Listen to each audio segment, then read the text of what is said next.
yan.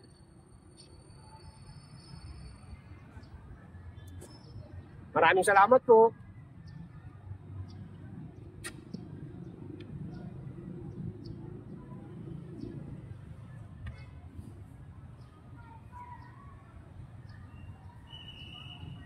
Ngayon naman ituturo ko sa inyo itong redonda rin na reverse, pero maiksi lang siya, no? Nasa harapan lang siya. Natutunan natin itong redonda na reverse, itong maluwag, no? Nakatungtong sa balikat, nasa baywang yung ating kaliwang kamay. This time, yung redonda natin nasa harapan lang. So nandito lang siya. So hindi mo na kailangan isuksok dito. Ang una mong ititira, ito lang. Ito muna yung position mo. So para umangat ito, kaliwa, same. Tapos yung kanan, puro pataas. Yung kaliwa, ikot din na maiksi.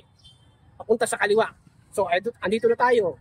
Yung kanan muna titira. 1, kaliwa, 2, 3. Okay? Same na siya. Para na siyang nasa balikat mo o nasa baywang. Kaso ito nasa labas lang. Nasa harapan mo lang. Kaliwa, kanan, kaliwa. Puro siya pataas. Nasa kanan, kaliwa na tayo. Papunta naman sa kanan. 1, 2, 3. Same na. Nasa kanan side na siya. No? Papunta siya sa kaliwang side. 1, 2, 3. Ayun, nasa harapan mo lang. Hindi mo kailangan ipasok sa kilikili mo. 1, 2, 3. Naka-prepare. Itong kaliwa, papunta. Naka-prepare dito. Nasa side lang ng kanan. Tapos yung kaliwa, kanan, papunta sa kaliwa. Ayun na, nasa kabilang side na siya. Ipapalo mo lang ng puro pataas. Ayan. 1, 2, 3. Okay?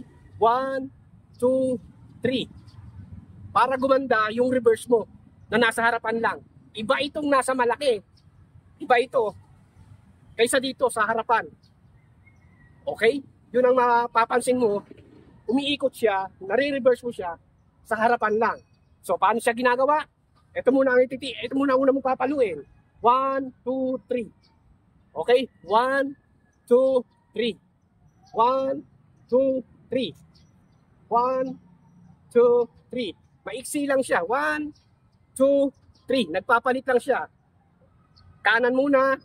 Prepare. Yung kaliwa. Yung kanan uli. Nasa kabilang side ka na. 1, 2, 3. Hindi siya pumapasok sa kilikili mo, kundi nasa harapan mo lang. Hanggang bumilis.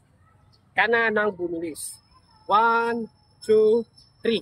So umiikot siya sa side lang ng katawan mo. Hanggang makuha mo na yung flow. Dahan-dahan yung pag-reverse. Umiikot na yun siya sa harapan mo lang. No? Sa side lang ng mga katawan mo. Nagpapaikot ka na ng stick pataas. Sa side lang.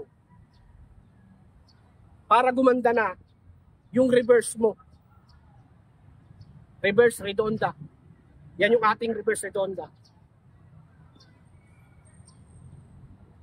Sana po meron kayong natututunan dito sa aking munting tutorial.